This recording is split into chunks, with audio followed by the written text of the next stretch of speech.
So here's your graph, or here's a graph for you.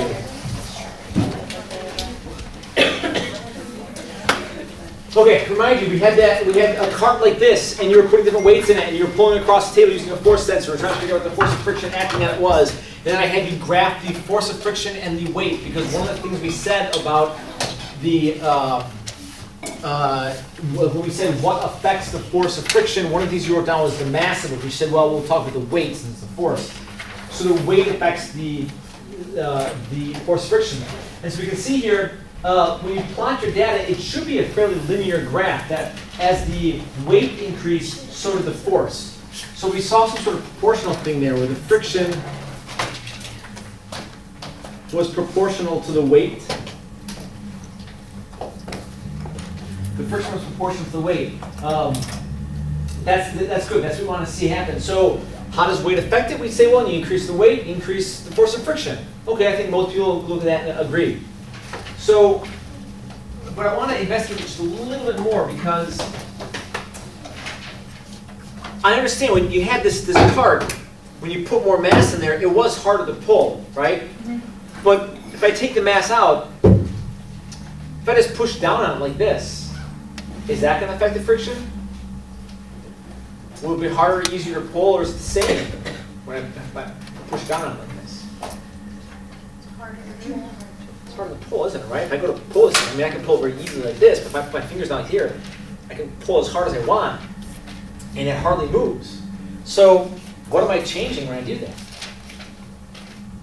Did I change the mass? No, you change the force down.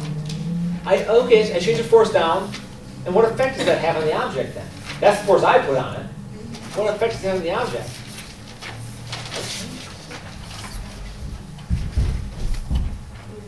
Does increase the mass. Doesn't increase the mass, the mass is the same. The opposing force of friction increased, so it's harder to move it because of The friction. opposing force of friction. Friction definitely did increase, right? Okay, we did a problem like this. We had a mystery box, right? That one problem, we had a mystery box, and we did a couple of different scenarios where we just had it sitting here and we pushed down on it and we pulled up on it. What was the point of that problem? What did we do? Okay, flip to your notes, find that problem. We did a whole problem with a mystery box. Whole problem with the mystery box. We did different things. We pushed down in the box, we pulled up in the box. What was the point of that problem? What were you trying to do with that problem?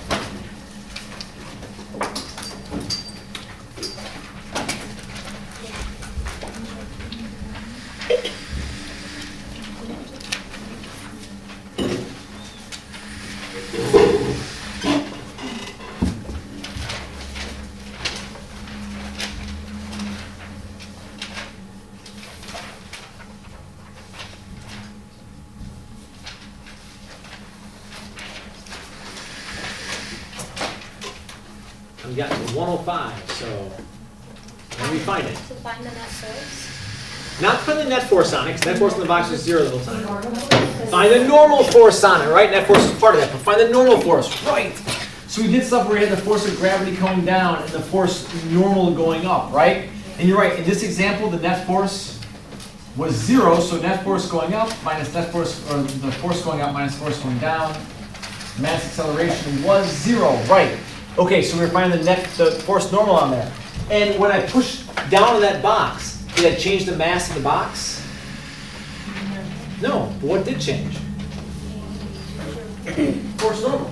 So over here, when I push down on this thing, I'm not changing the mass. What am I changing?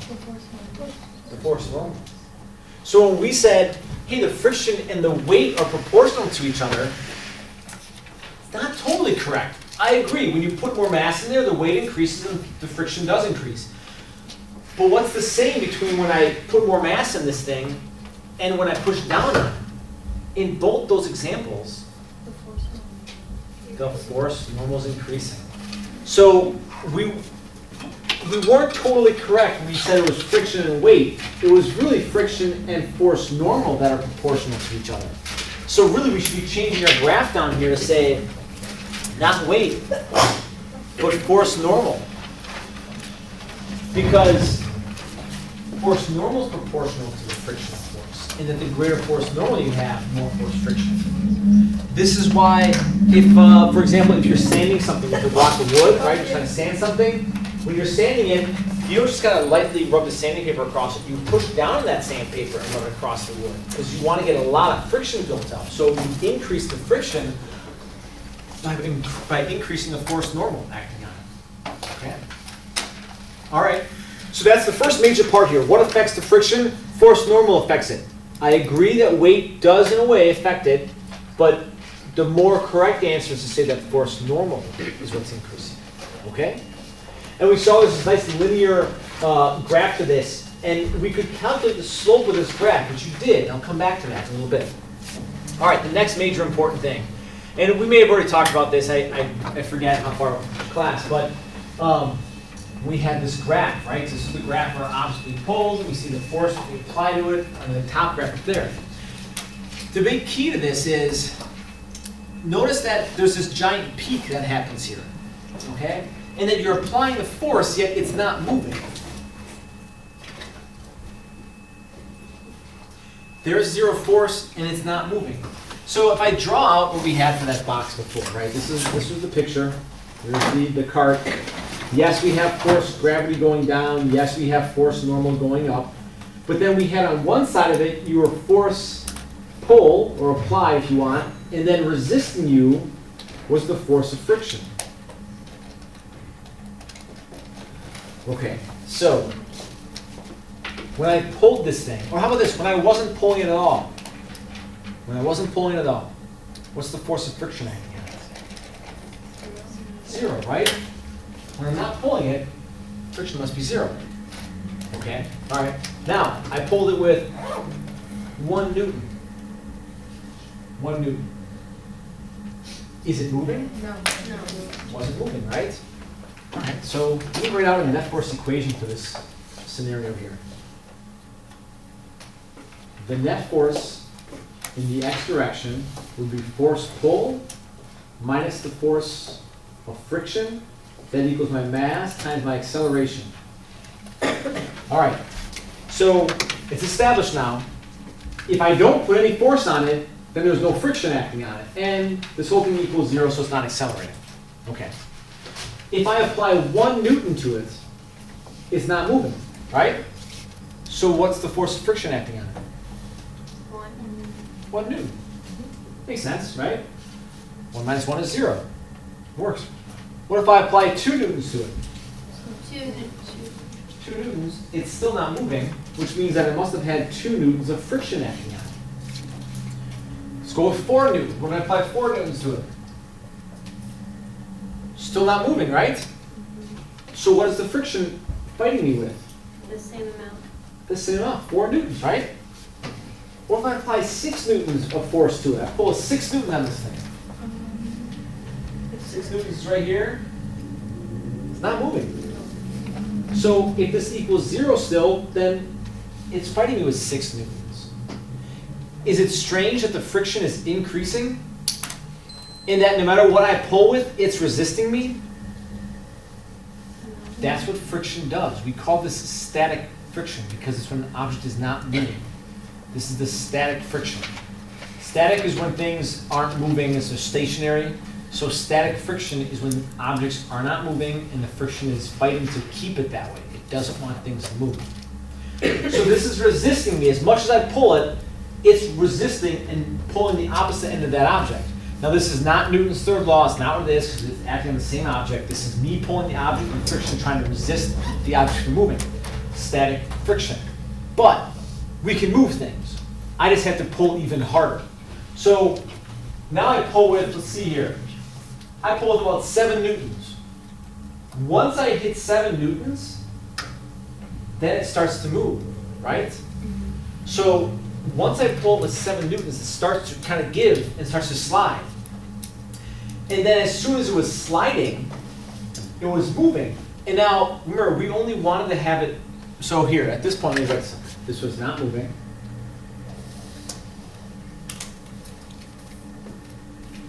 And then I get to 7 Newtons. This makes it move.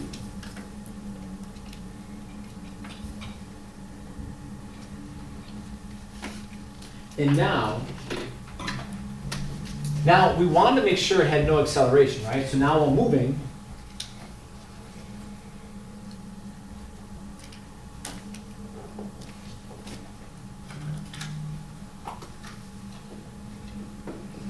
now it's moving, we want acceleration x to be 0. So what does it tell me about the force I'm pulling it with as opposed to the force of friction? If you want no acceleration, then you want these two to be the same, right? There's a difference though. It was not moving here, now it's going to be moving. Now I get the thing to start moving here. How much force do I have to apply to keep it going at a constant velocity? I don't know, about 5.8 newtons maybe? Less than 6 newtons here? Okay. So if it's moving and I pull with 6 newtons, it'll be moving at a constant velocity, right? So I'm pulling. Is it strange though that if I pulled with 6 newtons before, that it wouldn't go? The same amount of force that you apply to it to get it moving wasn't enough. But once it was moving, that 6 newtons was good enough then to keep it going at a constant velocity. Interesting? Well, isn't it because like an object in motion wants to stay in motion? So after you already get it moving, it's just easier to keep it moving. You don't need to use as much force. Okay, would you agree with that statement that when you're trying to get something moving, it's easier to keep it going than it is to start it moving? Yes. I would agree with that, right? You have a box like this, and you're pushing, I'm not getting to that box. You're pushing this object like this, that when you start to push it, it's hard, but once you get it going, it's a little easier to move, right? Okay, you're right in this. Now, I don't know if I could apply that to Newton's first law. I don't know if it works with inertia or not, but it does work with the idea that there's two different types of friction that we're working against. There's static friction where it's not moving, and then once it starts to move, now it's kinetic friction. So we do have two different kinds of friction. You can see that very clearly with our graph here, that we're fighting against this, and we're pushing or pulling, and we had to pull with almost 7 newtons for this thing to start moving. But once it starts moving, we can pull with a lot less to keep it going at a constant velocity. So once we start pulling it less, we're at about we'll guess, about 6 newtons here. All right, well now I'm pulling with 6 newtons, and the velocity is fairly constant, and that's what you call kinetic friction would be. So if I pull with more than 6 newtons, I'll accelerate it. If I pull with less than 6 newtons, I'll slow down. So on this graph, this part here, this is where I was fighting static friction. Static friction is the friction that resists you from moving. Stationary friction. On this end, this is our kinetic friction. Kinetic, meaning moving. Right? When you think of things like kinetic energy or kinetic molecules, kinetic is moving. So there's 2 different types of friction. There's static friction and there's kinetic friction. On this side we had static friction and we have kinetic friction. Right. So now I'm putting all these ideas into one. This idea of friction and force normal, and this idea that there's static friction and kinetic friction. We can write out some formulas for this. So for our static friction, we say it's Fs for static is less than or equal to mu static force normal. And for our kinetic, we say it's Fk for kinetic is equal to mu k times force normal. From these 2 equations, you can see that the friction and the force normal are proportional. That's what we said before. So that's true. And the fact there's 2 different frictions is what is, we have 2 different frictions because it's harder to get things moving than it is to keep them moving. So we have to have 2 different types of friction acting on it. Friction that's resisting any movement at all, and the friction that's acting while things are sliding. This symbol right here, it's like a U with like extra legs to it. That's mu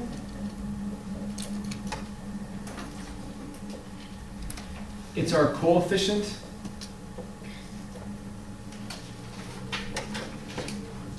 of friction.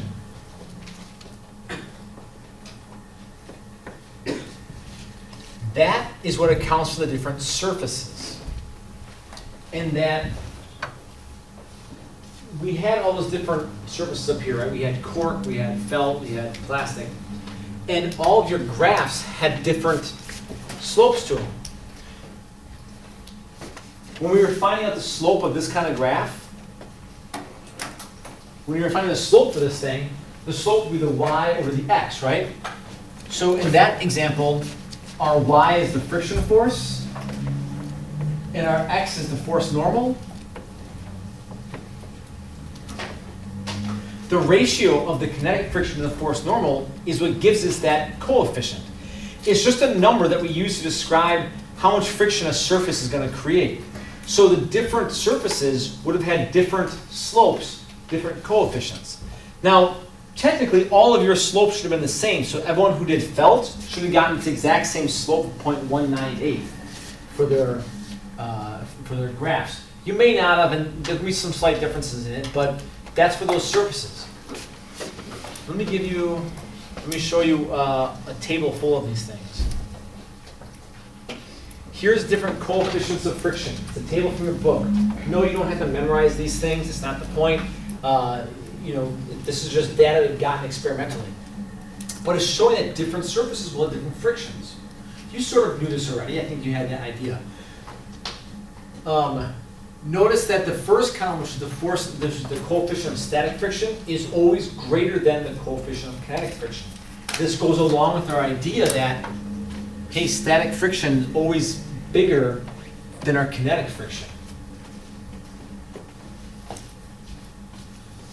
If it's steel on steel, it's two pieces of metal, right? The coefficient of friction for that is 0.74. If it's not moving, if you're trying to get it to move and it's starting to move, you're working against kinetic friction, is 0.57. Let's see, rubber on cement. This is like if you had a tire or your shoes on cement. That creates a lot of friction, right? You want a lot of friction when you're walking around driving cars and stuff. So that coefficient is 1 for static friction. It's 0.8 if it's kinetic, it's sliding. But if we get to things like waxed wood and wet snow, like skis, the coefficient of static friction is 0.14, the kinetic is 0.1. Your joints, you don't want a lot of friction in your joints, that'd be very painful. So our joints have a coefficient of static friction of 0.01 and the kinetic of 0.003. The larger the coefficient, the more friction that surface creates. Okay. So there are the big factors that affect how much friction. Number 1, force normal. Number 2, the surface. And they're both accounted for in these equations. Force normal, right? Again, typically as you increase the weight of an object, force normal is going to increase. And then coefficient of friction. That is determined by whatever surface you're working on.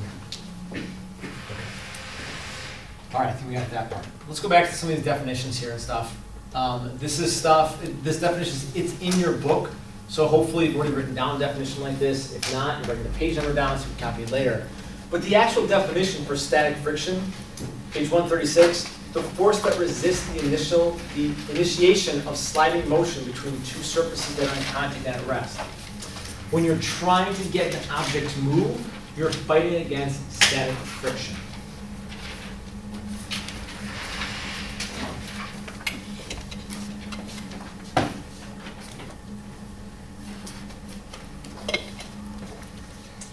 Trying to get an object to move, you're fighting against static friction.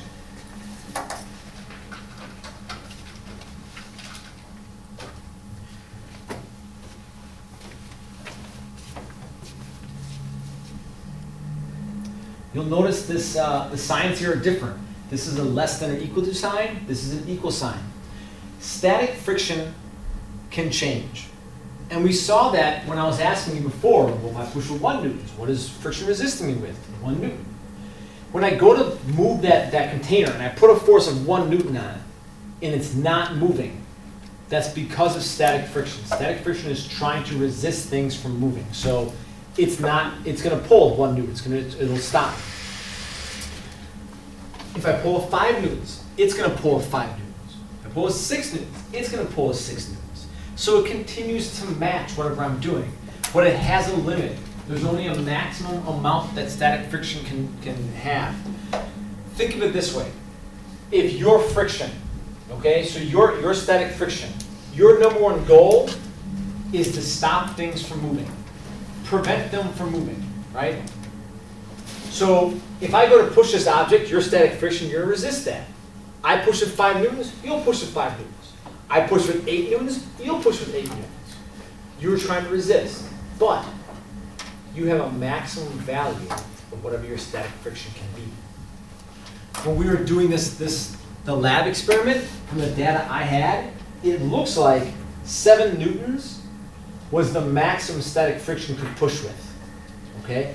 That's what this value would be. This is the maximum that static friction can have.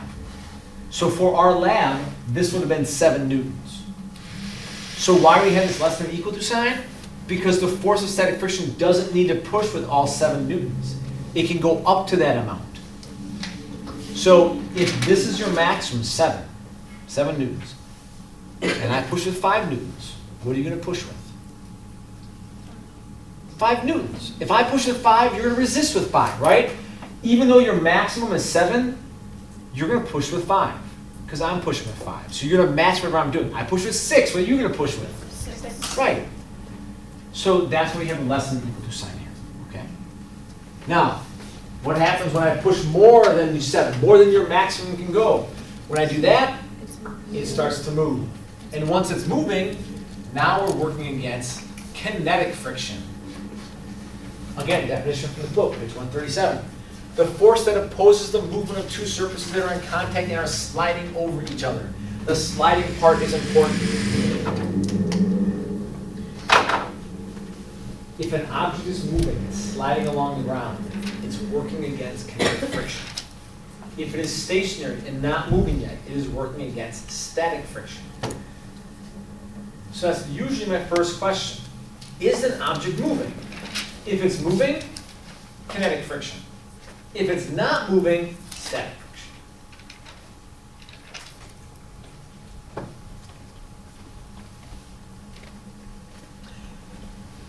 Static friction was able to increase. So the more that I push, the more that it resists to a limit, to a maximum. But kinetic friction doesn't do that. It has one value. That's why it's an equal sign, not less than or equal to. It has one value, and that's what it resists with. That value is always less than whatever static friction is, though. You may have noticed that those coefficients, the static friction was always greater, the coefficient was always larger than the coefficient for kinetic. And that's because, like we said, it's harder to get something moving than it is to keep it moving. If you've ever had to like push on something, you're pushing this object really hard, and it just begins to start moving, you kind of catch your feet as you're going forward, it's because all of a sudden you're putting with that huge force, like for example with this box, you push with 7 newtons, and now it starts to move, but all you need to do to keep this thing moving is apply 5.8 newtons. So static friction is always greater than kinetic friction. Yes? Is the same amount of friction that the kinetic friction is applying the maximum of the static friction? No, it's not. It's not. And that's why you saw in this chart, the static friction maxed out down here near 8, but then the kinetic friction needed was less than 6. So no, it's not always the max then. Okay. All right, let's get a quick video here that just shows the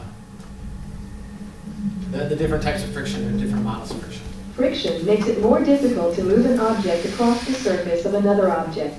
Surface texture, electrical attraction, and other forces that push objects together all affect the friction experienced by the objects. Even if the surfaces of two objects appear to be smooth, they are rough on a microscopic level. In general, as the roughness of a surface increases, the friction increases, and more force is required to move the object along a surface. Even the surface of fluids, such as water and air, can cause friction. The reasons women provide such a good workout is that you must exert force to overcome the friction created by water molecules. All right, let's see Even if this the once surface- again, real quick.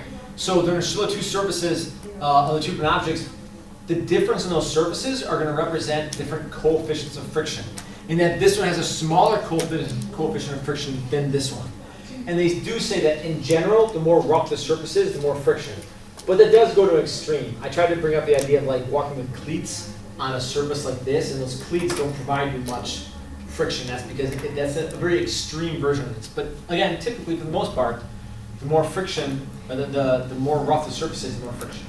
Wait, is that why swimmers shave? Wait, I don't understand. What do you mean? Is that why? Like in the Olympics, they always like shave all of their body. Okay, all right. That's what I thought you were trying to get to. Okay, so yeah, because when you're going through water, we consider air and water to be both fluids, even though I know it's not a liquid. It's not what I mean. Fluid. In that, just like we make cars really very smooth to have less air resistance, swimmers who do that in water have less water resistance. Okay. But that's not really, that's not totally the same as friction for us right now. Oh, okay. Different topic. Surface tension? What? Surface tension, is that what it's called? That is something to do with, yes. We'll get to fluids in chapter 8. We'll talk more about that. Gravity can also push objects together. The heavier the object being moved across a flat surface, the greater the friction due. Right? It's heavier, so it does have more friction. But, like we were saying, it's not the weight that's causing the friction. Pushing the surfaces together, and consequently, increase the friction. It's the force normal. So when you push down this block to sand stuff, the more you push down, the more force normal there is acting on the block, which is the more friction you're going to have. Electrical attraction also plays a role in friction. Pushing a strong magnet across the refrigerator door requires more force than pushing the same magnet across a wooden table. The greater the attraction pushing the objects together, the more the objects resist movement, and the greater the friction.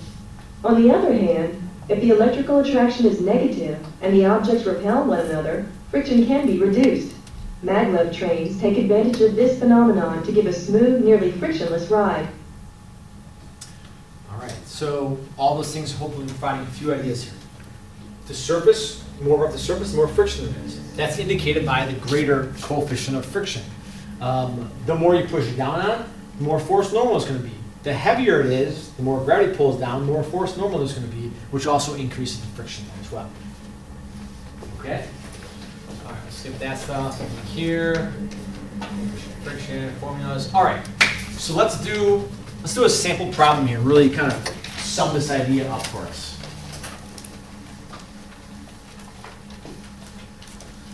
All right, so let's see here. We're going to say we have a box.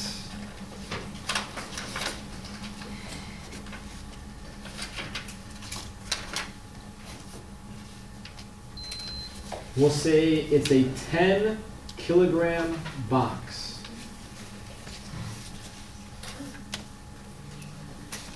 And let's say that this is a box, I don't know, let's see.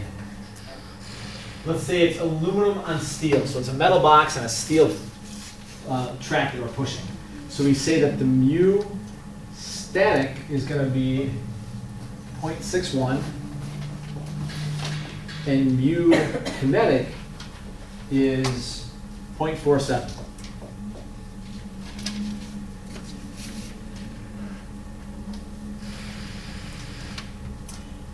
And I'm going to push this box. I'm going to apply a force push.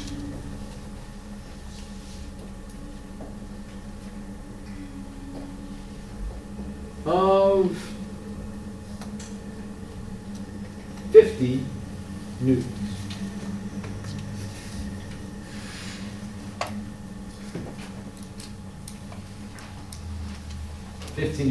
Okay? So my question is,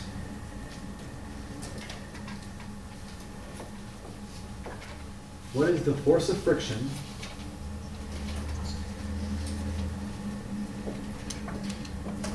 acting on the box?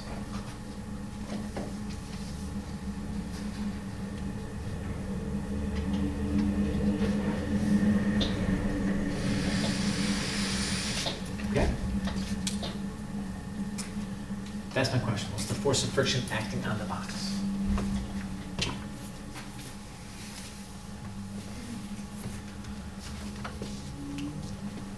All right, in trying to solve a problem like this, I'm going to have to ask myself a few questions first. If I want to find the force of friction, I've got to know whether it's static friction or kinetic friction, right? My first question would be, is the box moving?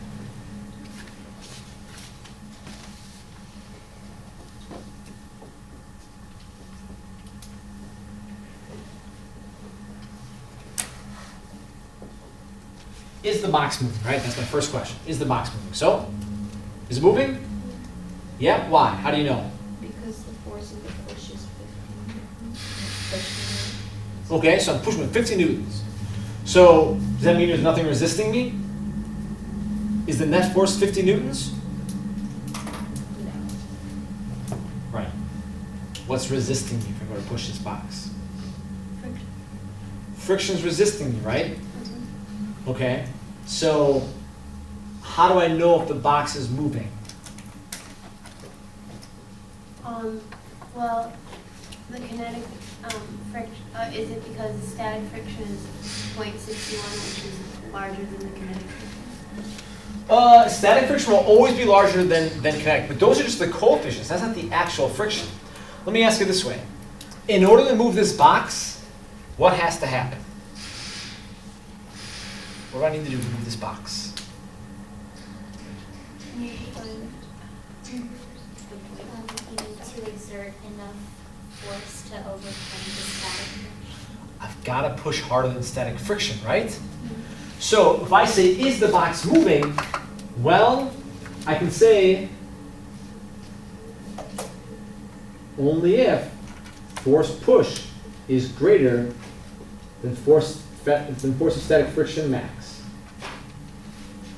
Okay, so I'm going to have to find out what force of static friction is then, right? So I'm just writing down my logic here. Is the box moving?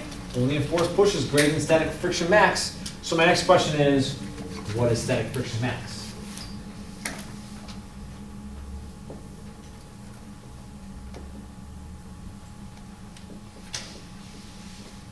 Okay, so let's start over here with our math. We'll do all our math over here. I want to find out what static friction is, right? So my formula for it looks like this. Force static less than or equal to mu static times force normal. I know what mu static is. What's force normal? Right? That's the missing piece. Yeah. How can I find force normal? What is it?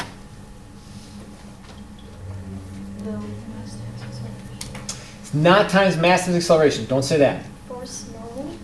Force normal. What is force normal? Look back at that problem you opened up earlier. How did we find force normal back then? Do you multiply the kilograms by 9.81? Is it mass times gravity? You can't say that. Please don't say that right away. That might be true, might not be true. That's a huge, huge mistake I see students make every year is they say, oh, force normal, m times g. I don't know that for sure. Isn't it- Sorry, I just want to make sure this because I see it all the time. You're right, but it might not always be right. For, you say not always gravity times? It's not always mass times gravity. Okay, we'll go back to that problem right now. That problem with the mystery box we did. Flip back to the mystery box problem.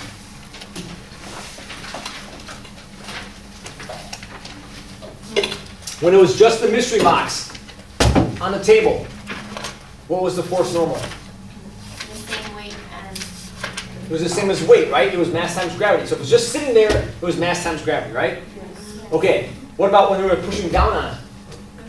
mass times gravity plus your push. Right, mass times gravity and the force push going down. And what about when I was pulling up on it a little bit? Mass times gravity minus. Right, so those are three examples there that showed you force normal does not always equal mass times gravity. So just make sure, listen, most of the time it does, but you have to make sure it doesn't. If there's any other force acting on it, it might not. But back to that problem. How do we figure out that force normal was m times g? How do we do that? In that problem, look at your notes. How do you get to that point?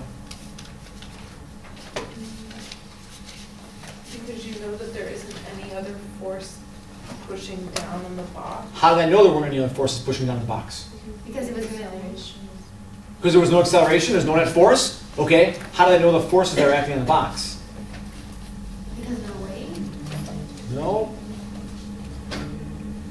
We subtracted the force gravity stuff. okay, how did I know what forces were acting on the box? Because it told you? No, that's not right. I don't know. Force normal equals mass times gravity. Because there's no net force, we're in the net force equation. How did I get what the net forces were? How did I get the forces on the box? What was the step before that? What's the first step in any problem B that we've been doing? Draw a picture. Oh, there isn't a Draw arrow. a force body diagram. That's the very first step. You listen, I'm trying to explain this to you because you can't just jump into a problem at the bottom and say, oh, there's the answer, all done. You have to do all the work that comes before it. Okay, because not every problem is the same, so you have to go through all the same steps. So, what are all the forces acting on this box? Gravity. Gravity going down, perfect. Force normal coming. Force normal going up. Force push going that way, so we have a force of friction. Just going to put FR for friction. I don't know what kind of friction it is yet. I don't know if it's static or kinetic. I'm not sure if the box is moving. All right, good. That's where we're going with this stuff. So to find force normal, I'm going to write a net force equation in the y. So I write net force in the y direction is force normal going up minus force gravity going down, and that equals the mass times the acceleration in the y.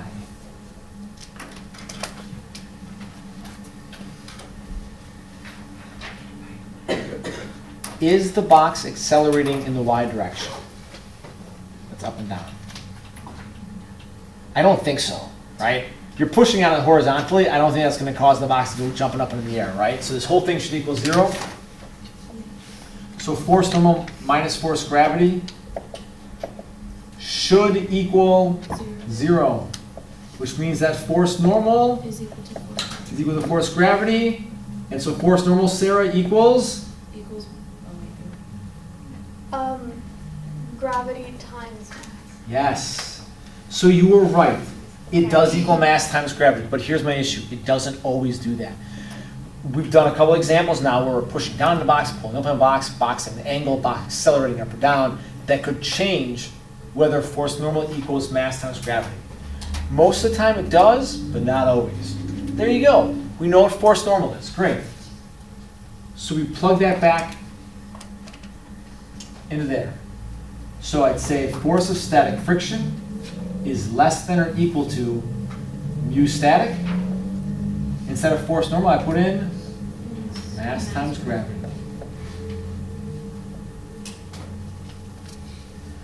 So let's see, this was 0.61 times 10 kilograms times 9.8 meters per second squared. So force static friction, I'm just going to round it, should be 60 newtons. Less than or equal to 60 newtons. All right, good. Got it. Okay? Question? Oh, so it's not moving? How do you know it's not moving? Because the force push is only 50 newtons, and that's less than the static friction, so it's not moving. Right.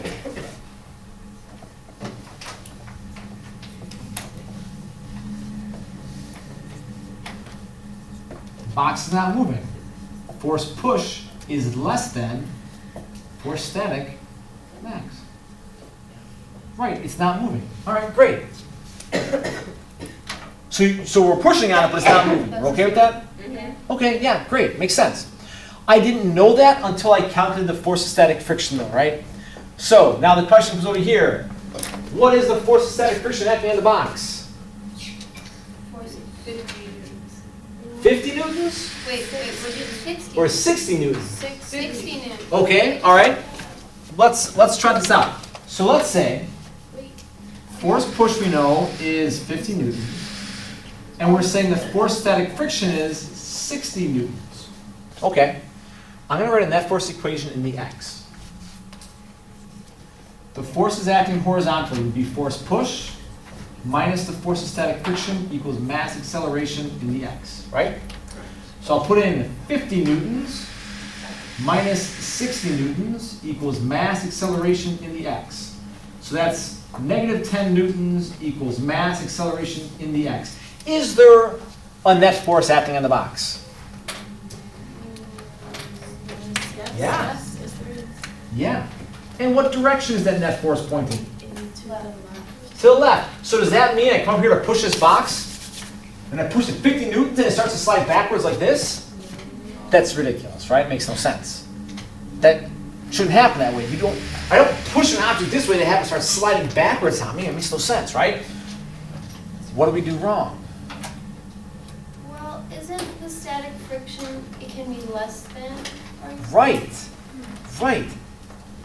So what's the acceleration of the box? Well, 0 because it's not moving. Exactly. What does this tell me? The box is not moving. Force push is less than force static friction max. Acceleration x equals 0. So this was wrong. I wrote it all in red. We were wrong with that. If you put in 60, so you were right. It was 50. If you put in 60, then you realize that friction is now pushing harder than your force push is, and you're going to work backwards.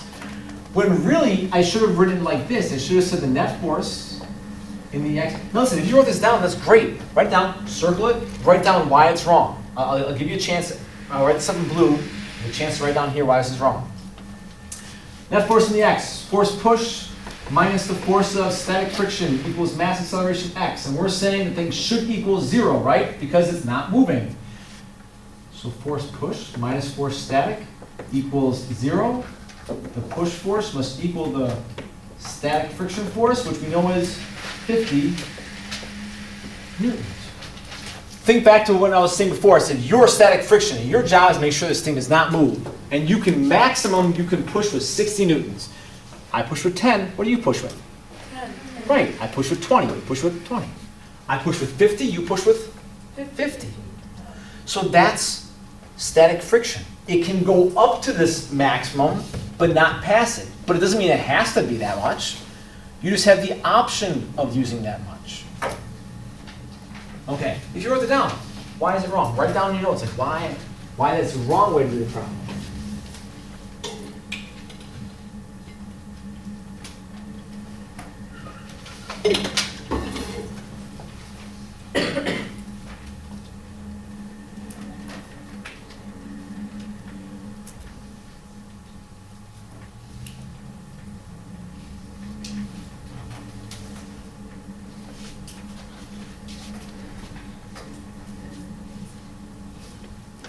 Wait, so Yes.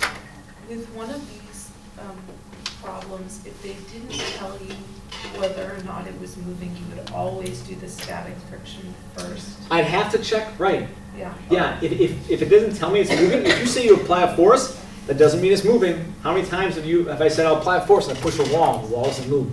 A lot of times. So just because you're applying force doesn't mean it's moving. You have to be applying forces greater than the static friction force.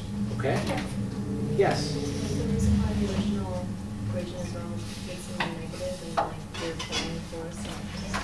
The reason why it's wrong is that we said this. Static friction equals the max, and it doesn't. We should have said, no, wait. Because we know the box isn't moving, then the acceleration must be 0. And if these are the only two forces acting on it, they must cancel out. Okay? All right? So now my question would be, how hard should you push if you want to get this thing to move? 7 newtons. 70 newtons. That you could push with 70 newtons. What's the minimum force I should push to get it moving? 60. Okay, so here's the deal. Whenever something says, what's the minimum force needed to get this thing moving, they're asking for what is the maximum static friction. Technically, you'd say, well, you should push it 60.000000001. Because that's just over the amount, and it'll just get it moving, okay? So I guess it's kind of ambiguous if someone says whether it's 60, just over 60, That's never really gonna be an issue for us, and I'm not gonna ask a question that sense exactly. But if someone said, well, how hard should you push to get it moving? You'd say, just over 60, okay? But you're right, 70 newtons would get this thing moving. So let's push with 70 newtons. Let's change the problem now.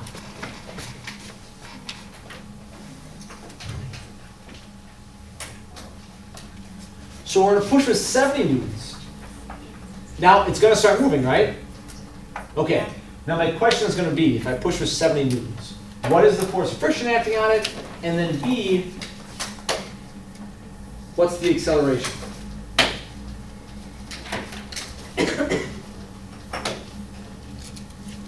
Okay, so I'm changing the problem a little bit. Now we're pushing with 70 newtons, and I want to know how fast it's accelerating. So I would start the exact same way. Even had I not done any of this first thing here, I would start the same way. I'd say, well, is the box moving? Is the box moving? If you push with 70 newtons, is it Yes, moving? yes. How do you know? Because it's greater than the max Great. static friction. Excellent, excellent. Crushing it today, guys, crushing it. 60 newtons, right? 60 newtons. We would have had to calculate force normal, gotten our static friction, and said, oh, it's moving. Okay, so I'm going to erase some of this work now because that's old, right?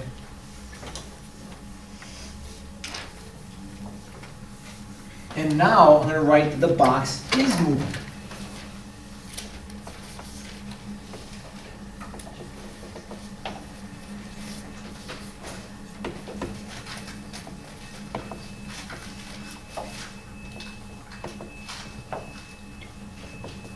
Okay, it's moving. So do I know the force of friction acting against it? What kind of friction is working against the box now? Kinetic friction. Great, kinetic. This number is useless to me now. I don't need that anymore. It's not working against static friction. So, box is moving. So use force K. But we still needed to figure out that the box is moving. Right, I needed it to know the box is moving. Now that I know it's moving, I don't need it anymore. It did its job. I'm over static friction. Let's go on to kinetic friction. So I've got to calculate kinetic friction, right? So the force of kinetic friction equals mu K, force normal. Fortunately, I have force normal already. It's not going to change just because the box is moving. Force normal doesn't change. It's still m times g, so we can use the same thing. So the work we did here isn't going to waste. We can still use it. So I got force normal. So this is mu k times mass times gravity. So 0.47 times 10 kilograms. 9.8.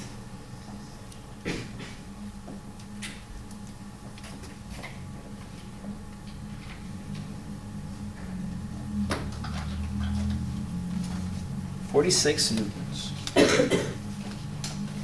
About. It's an estimate.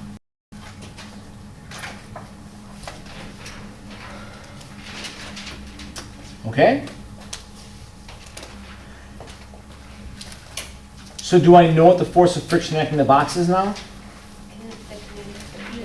It's the kinetic friction, right? It's 46 newtons.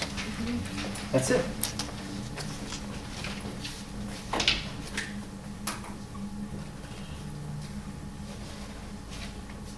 Yeah, that's the force acting against the box, 46 newtons.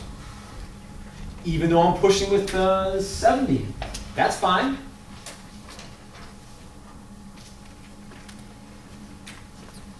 Oh, Yes? would the acceleration be the force that you're pushing with minus the friction? To find the acceleration, let's write a net force in the x direction. So I write net force in the x direction. The forces are force push minus force k. I know it's force k before, but force s because it was static, but now I know it's kinetic, so I wrote fk. And that equals my mass times my acceleration, the x. Should I make this equal 0? I did before though. But it's moving now, so. Exactly, exactly. Because it was moving It's moving now, so I can't make it equal 0. Last time it wasn't moving, so I knew it was 0. All right, great. So I'm going to put 70 newtons in here, minus 46 newtons, mass acceleration. So I'm going to get 24 newtons equals 10 kilograms times acceleration. So my acceleration is 24 divided by 10, 2.4 meters per second squared. That's the acceleration of the box.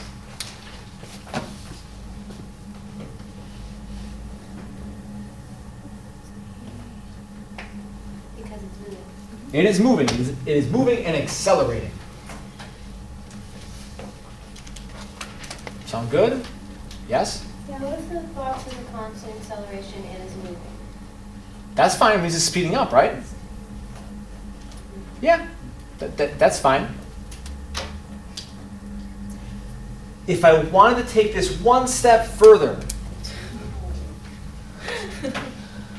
I could add a part C. I'm not going to, but I could add a part C, and I could say, okay, if you push the box with 70 newtons of force, how fast will it be moving after 5 seconds? The box is starting from rest, right? So initial velocity is 0. You know the acceleration is 2.4 meters per second squared, and the time is 5 seconds. Use one of those kinematic formulas. Find the final velocity, no big deal. Oh, we're over that. We're over that. That was yesterday, yeah? This is a hypothetical, but wouldn't the acceleration be different when you start pulling an object? Versus like the acceleration when the object is already moving? Yes. Okay, when you go to push it, you're putting the 70 newtons on there. Once you get it, since you're applying more than static friction can resist with, Yeah. you'll start moving, and it's And gonna, then, it will have an acceleration of Yeah. 2.4, and they'll start speeding up. but when you initially start, it's different. No, not really. Are you thinking of the velocity, maybe? The velocity starts at 0, but then to change your velocity, you need an acceleration. So the acceleration, even when you start, is the same as when you If get. it's moving, yeah, it's what it is. Listen, there might be a microscopic second somewhere in there where it's slightly different, but. Ellie, a question? No. All right, now, how about this? So I'm pushing this, right? So here's the box. And I start pushing 70 newtons, so it starts to accelerate now, right? Now, as I'm pushing it, I kind of back off a little bit, and I push with the 50 newtons. What's happening? It slows down, right? It doesn't stop automatically. I'm pushing it. Here it goes. 70 newtons, and we're accelerating at 2.4 meters per second. And then I kind of relax and push only 50 newtons. Is it moving? Yeah. So I'm fighting against kinetic friction, right? But it's decelerating. Is it decelerating? Wait, so it's moving at 70 and it slows down to 50? The force I push with, I start with 70 and get it moving. And then once it's moving, I back off a little bit. And now I'm only pushing with 50 newtons. Oh, so it goes at 50 now. What do you mean it goes at 50? Or like it doesn't stop, it just... It's still moving. Let me try this one. I'm pushing the box. 70 newtons. I get it started. Now it's moving. Now I ease off and I push with 46 newtons. What's the net force on the box? It's the original minus the continues at a constant. 0, because the friction force is 46. It's moving, right? It's still moving. Friction force is 46, and I'm pushing with 46. They cancel out. Constant velocity, right? This is what you did in that lab. You did that. You pushed it, you got it started at 7 newtons, and then backed off a little bit to about 5.8 newtons, and kept it going at a constant velocity. So in that case, now it would be 46 minus 46, okay? All right, does that make sense? Like static friction. No, because it's still moving. So we're not doing static friction right now. It's still moving, right? Okay, so we'll try it again. What do you want to say? Is it because it's accelerating at 46 and 46 that it's still moving? It's still moving, but not accelerating. Oh. Okay, let's try this one. So I'm back to, I push the box to 70 newtons. 70 newtons, I'm pushing it, and it's accelerating. Okay. And now I back off, and I'm only pushing with 50 newtons now. 50 newtons. So let me replace this. Not 70 anymore, it's still moving, right? Yes. So what kind of friction am I fighting? Okay. 46. Kinetic, and 46 newtons, right? Kinetic, 46 newtons. Because it's still moving, so it's kinetic. But I'm only pushing with 50. Is there a net force? Yes. 50 minus 46, and it's positive, right? Correct. So I would still have a positive acceleration. I would still be speeding up. Okay? Now if your mind's going, wait, I don't understand, you can push less but still speed up? Yeah, because I was pushing with way more than I needed to. When you're driving and you put the pedal all the way down, you speed up an awful lot. And you realize, I shouldn't go this fast. You back off the pedal a little bit, right? But have you ever eased off the pedal but still be speeding up? Yeah, right. That's the same thing here. I'm not pushing with 70, I'm pushing with 50, but I'm still more than friction, so I'm speeding up. Now I back off a little more, I'm pushing with 46.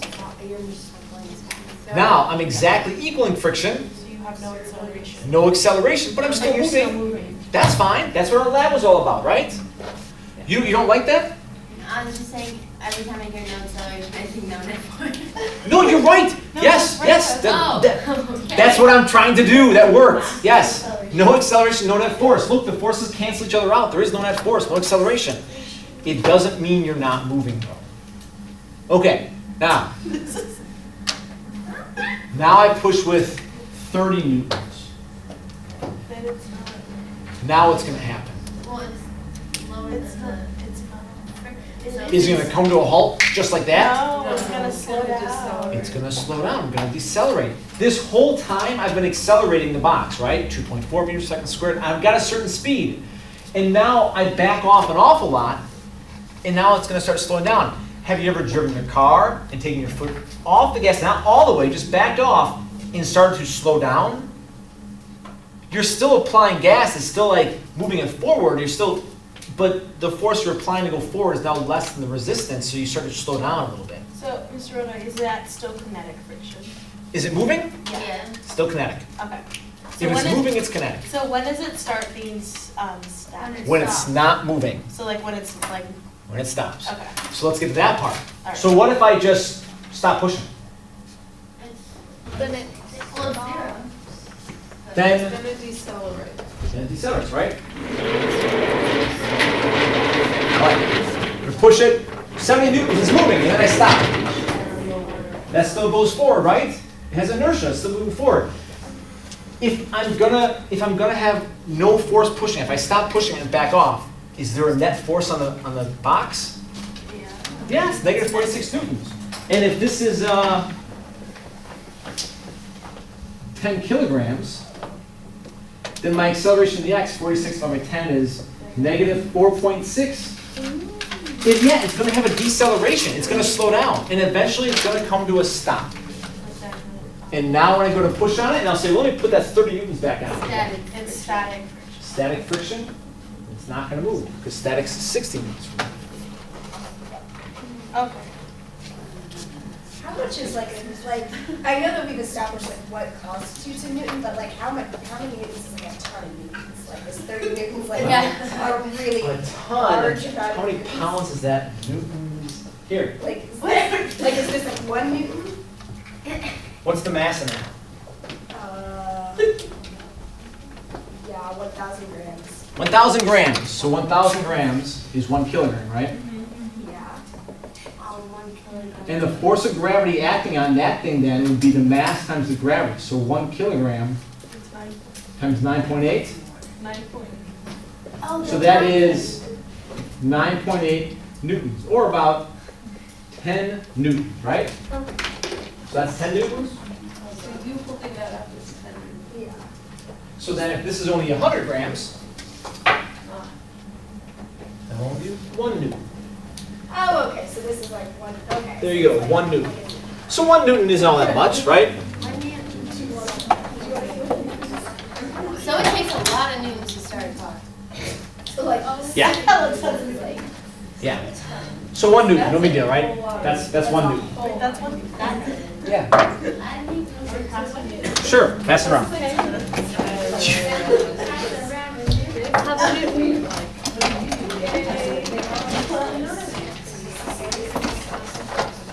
Do you want to hold something kind of heavy? Here's a Newton.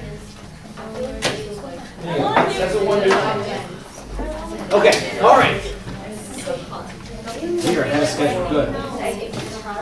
Okay, so do you have any other questions or other weird scenarios you want to throw at me about this? Yes? Can we go over like practice E? Yes. Because like I was all of it. Yeah. Because I was like Yes, perfect. This is the next part. All right. because I was so confused. All right, here we go. Practice E. We'll do number 1. I think it's a pretty good one. Okay. Okay, I'll leave this here because these are kind of the same questions we're going to be asking. So let's start this problem. Over here.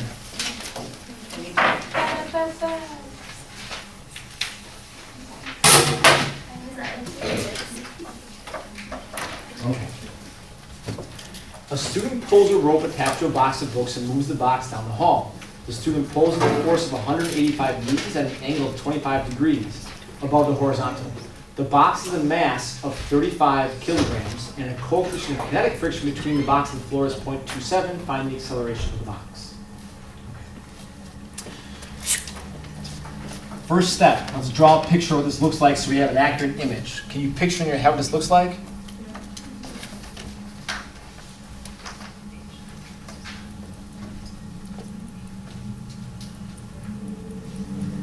There's our box, there's our rope. The rope's at an angle of 25 degrees to the ground.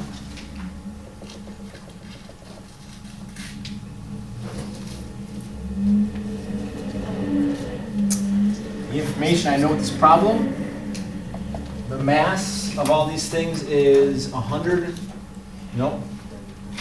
35? Yeah. Think, 35 kilograms. There's a force pull, which is 185 newtons.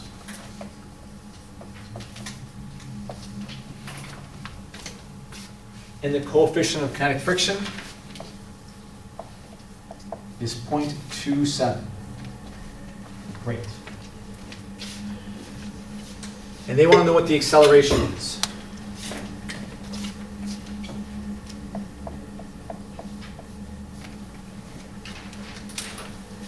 Okay, to find the acceleration in the x, I'm going to have to use the net force in the x equation, right? Let me just write down some of the things I'm going to need over here, but when I'm actually doing the problem, I'll do it in order. So we'll start with this idea that, hey, if I know the net force in the x direction and the mass, that I can figure out the acceleration of the object, and that's what I'm looking for, right? Okay, so I need to figure out the net forces acting in the box. To figure out the net forces, I'm going to have to draw a net force diagram. So let's draw a net force diagram. What are the forces acting on this box? Gravity. Great. Gravity going down. Force normal going up. And a force of friction. Do I know what kind of friction I'm working against? Is the box moving? It's being pulled. Yeah. It is moving. It says it's being moved, right? Also, it doesn't give me a coefficient of static friction. So unless that's what I'm trying to find, I can assume it's moving. But it tells me. So this is force kinetic friction going backwards, right? Great. So now, if I go to complete this, okay? If I go to complete this, I'd say, all right, my net force in the x. I would have force. Well, wait, what are the forces acting in the x direction? Kinetic friction. And force. And then force. But the pole's going in an angle. Do you use sign? I didn't realize it was so horrible. This force is at an angle, isn't it? Oh no. I should split this up into its two components. That means there's going to be a force pull y And then force pull X. and a force pull x. Can you get new formulas? All right, here we go. Please. Can I what? When might one use this In real life? How much one? Advance You in became a life. physicist. Or you could be a physics teacher. What about space, man? Out of anything, this kind of knowledge is so useful. It is so useful. In what I way agree with though? that, but When this problem's done, we'll come back to it. You may not be doing the math, but the concepts behind it, you would definitely know. So we'll come back to this. Ooh, well, if you were like, okay, this is a really weird hypothetical random. Oh boy. You should do your thing. Yeah, let's just do this first, and then we'll come back to weird hypotheticals. Wait, so we're looking for the fx to put into that equation, right? Yes. So here's the deal. The first step I take after drawing a picture is I take any vectors and I break them up into their x and y components, which isn't that big of a deal. We've done it so many times, it shouldn't be a problem. That's 185. So the x component is the adjacent, so it's cosine, right? Yes. Yep. Correct. And the y is the opposite side, so it's sine. Why do we need the y?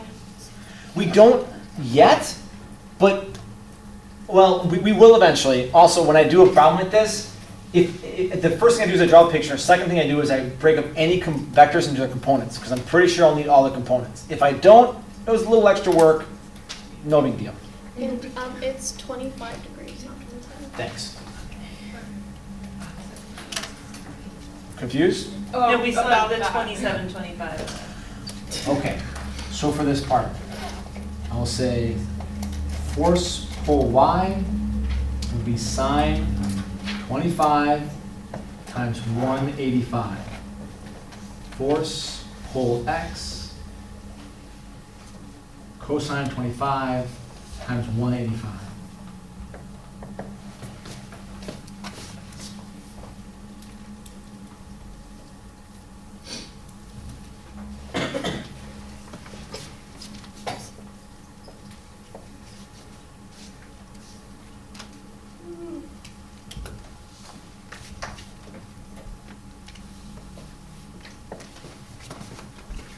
Okay, so I broke these up into x and y components. All right, now, if I go to draw this picture out here, all right, I'm going to finish my equation. We'll say the net force in the x direction is force pull x minus the force of kinetic friction equals the mass times the acceleration. So I'm only using the forces that are acting x and y. Don't start adding just Fp in there. We took care of that. We broke it up into its x and y components, so they're already taken care of. Only written the x separately. Okay, I know force push x or pull x is 168. I know the mass. I don't know the force of kinetic friction, do I? I gotta find the force of kinetic friction now. So is force pull y necessary? Yep. Everything. Everything is necessary. Maybe. He did? I hear nothing. Force kinetic friction is UK times force normal, right? What's force normal? In this case, I think it'd be mass times Well, in order to find out, I should write in that force y, right? I love how You guys are so manic about everything. Okay, so that's I have a clarifying question. Clarifying question. because you're like Okay, getting it and so then it's like this. we have fx equals ma, and we don't know what fx is, so we use that equation. But in that equation, we don't know what fk is, so we're using that equation. But in that equation, we don't know what fn is, so we're using another equation. Yes, this is it. She's got physics. This is perfect. She says, One person. we're trying to figure out what net force x is to find out what the acceleration is. So Yeah. we put this equation up. We don't know what Fk is, so we put this equation up. We don't know what Fn is, so we put this equation up. Yep, that's exactly it. Will you give us So the basis on the basically, test? Okay, no, because they're all unique to whatever it is. Listen, here's a formula. I'm sorry, can you repeat? Friction force K. Are you ready for equation? Yeah, hold on. That's true. Kinetic friction, static friction, Newton's second law. Yes. Those are the three equations. But that's not, wait, no, never mind. I was So, like, that's not just what watch what I'm doing, right? This, if you were to separate one for the x, it depends on the problem, what forces are acting on it. That's what this middle part is, what forces are actually acting on it. Well, in this case, pole x and kinetic friction. Let's go to the y component here, 'cause we're almost running out of time. The y component. What are the forces acting in the y direction over here? Normal force. Normal. Normal going up, And gravity. gravity going down, and the blue one, Pull Y. force pull y going up. So, just like before, we did, remember those sample problems in the mystery box? We did a problem like this. This was like the third scenario where I'm pulling up in the box. Normal's going up, gravity's going down, pull y is going up. Is this box accelerating up into the air? No. I don't think so. I'm gonna put 0 down here. If I was wrong, I'd find out that force normal is negative, but I'm pretty sure we're fine. So, 0?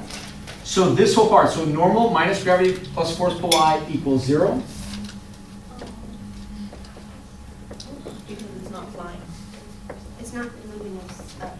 Because it's not jumping up into the air or down to the ground, so I'm putting 0 in here. So force normal is going to equal force gravity minus force pull y. Remember, I asked you before that mystery problem. I said, when you hit the box sitting there, you said force normal equals force gravity. When I pushed down in the box, you said force normal equals gravity plus you're pushing down. When I pulled up, you said force normal equals the gravity minus the pulling up. That's all we're doing here.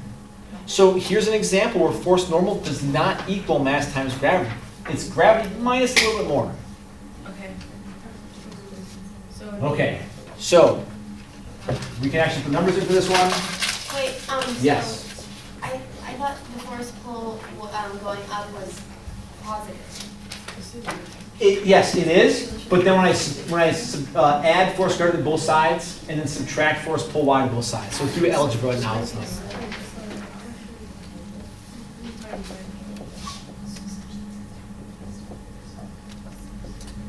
Running the space here. So 35 times 9.8.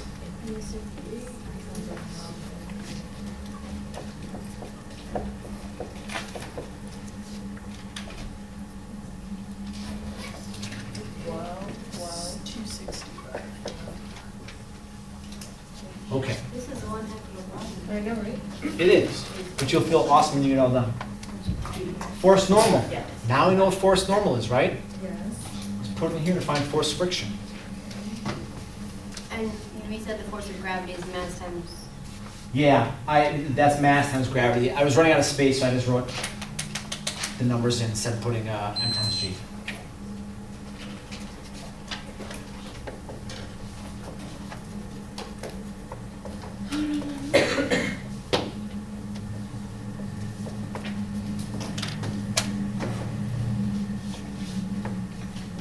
How will we know when it's not mass times gravity? When force gravity, no, that's what force gravity is, mass times gravity. It's force normal that's not always equal to that.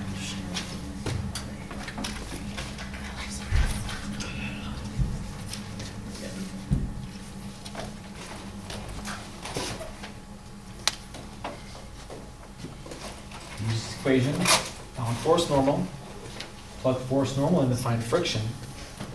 So see, I can see what you're saying. Oh, you did this, go down here. I'm working down. Right now that I'm at the lowest part, plug numbers in and work my way back up. Now I've got friction. Let's put that in here. Force pull X was 168. Minus 72 newtons equals the mass of the object times the acceleration.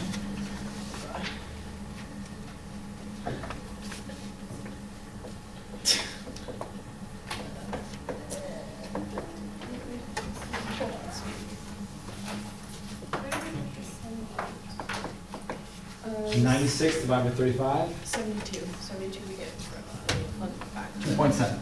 The force Let me box this whole thing off for you here. Oh, God.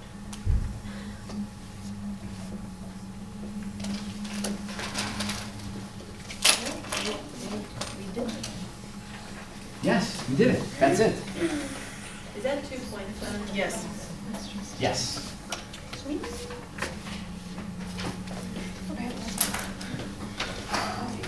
It's a big problem. There's lots to do in here, but this really, like this one problem, has encapsulated everything we've done this whole chapter. We drew a force diagram. We resolved the vector into its two components. We took the net force in the y to find force normal. We took force normal to find the friction. We put friction in net force x to find the acceleration. Now, why would you use this ever? Well, if you had to pull a box of books across the room, Oh my gosh. and you wanted to reduce the amount of friction, what could you do? Put magnets on it. Pull harder. Just was Wait, can you repeat the question? If you want to move this box and you want to reduce the friction on it, if you pull horizontally, Can't you just push it against If the you- Philadelphia? hold on. If you pull horizontally, then there is no force pull y, right? Instead of pulling at an angle like this, if you pull horizontally, then your force pull is only going this way. Nothing's going up or down, right? Yeah. If that's the case, then force normal and force gravity should be equal to each other, right? They're the only ones acting on it? Like this box would have been? So force normal would have been 347. But because you pulled at an angle, you reduce the force normal or by 78 newtons. Less force normal, less friction. So if you pulled this at an even greater angle and devoted more of your force to go up, you could reduce force friction by even more. Is that why there's dollies? Not exactly. It's a little bit different. The wheels and stuff. Yeah. But the point being here is that, if you pull at a greater angle, you end up putting more force going up, and that reduces the amount of friction we have on it. So when you said, well, what if you push it? There's a question I'm going to give you eventually, where if you push something down like this, is it better to push an object like this, or to pull it like this, like over your shoulder? Can Pull it. Santa Claus. Why pull it? Because if you're pushing it down, then you get more resistance from the ground. If you push it down in this direction, then part of your force is acting over and the other part is acting down. If you push down on an object, is that increasing or decreasing force normal?